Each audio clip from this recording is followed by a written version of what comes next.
Okay, let's dive right in. When you have billions, you can buy pretty much anything you want. But the one thing you supposedly can't buy, love, well, that becomes the most expensive and dangerous commodity of all.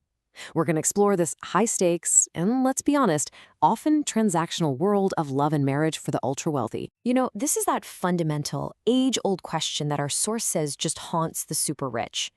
It turns the whole search for a genuine connection into this high-risk game, a constant tightrope walk between real affection and, well, a potential acquisition. And the stakes? They couldn't be higher. With these vast fortunes on the line, the fear of being exploited by so-called gold diggers is apparently a constant, living nightmare. How can you ever be sure who's for real and who's just not? So that gets us to the core dilemma, right?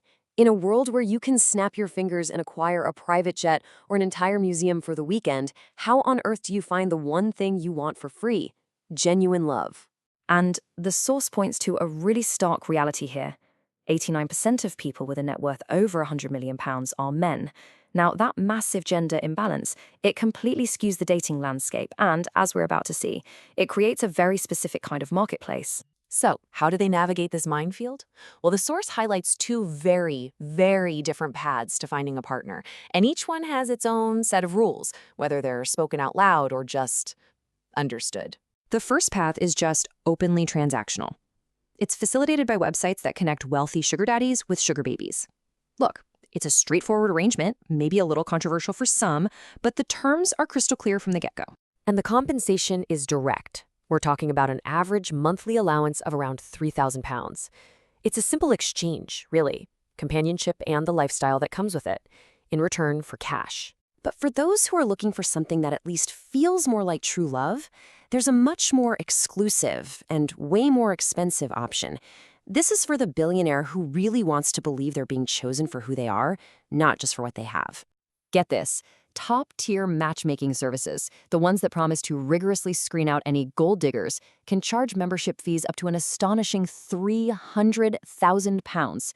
For that kind of money, they promise you access to a vetted pool of potential partners, saving you from the chaos of the open market. Okay, so once a partner is actually chosen, doesn't matter if it's through a service or just by chance, the focus immediately shifts from romance to risk management. It is time to protect the assets.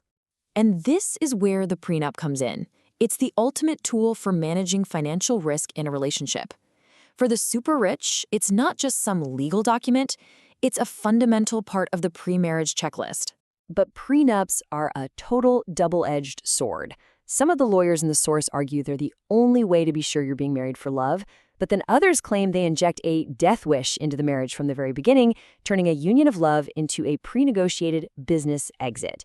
The stakes are made crystal clear by divorce lawyers like the famous Raymond Tooth, also known as Jaws, who offers this, well, pretty cynical but pragmatic advice. Without a prenup, a marriage to a billionaire can be the most lucrative career move a person could ever make. So, assuming the contracts are signed and everybody's happy, the next step is the wedding. And for billionaires, this is less a personal ceremony and more a global spectacle of one-upmanship. The source describes an almost absurd level of competition.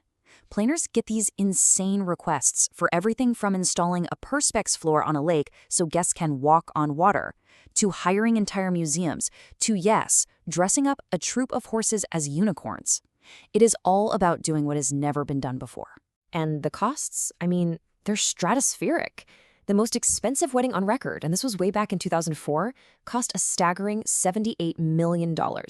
That involved flying guests on 12 Boeing jets from India to France for a 6-day party. But here's the ultimate irony. The source cites research from a survey of 3,000 couples that found a direct link.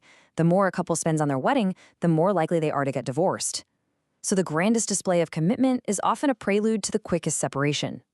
Crazy, right? And this brings us to the final and often the most brutal stage of the cycle, the high conflict, high cost, and very public divorce. Now, for the spouses of the super rich, a key strategic battleground is London. Why? Because a landmark court ruling established that the starting point for splitting up assets should be 50-50, no matter who was the breadwinner. This turned the city into the go-to destination for anyone seeking the biggest possible settlement. And both sides employ these really extreme tactics. You'll have wives trying to establish UK residency by buying thousands of pairs of shoes.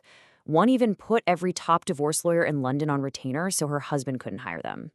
On the flip side, husbands will suddenly claim they've become school teachers to downplay their wealth, or they'll try to hide assets in these complex offshore trusts. And believe me, these battles are frequent.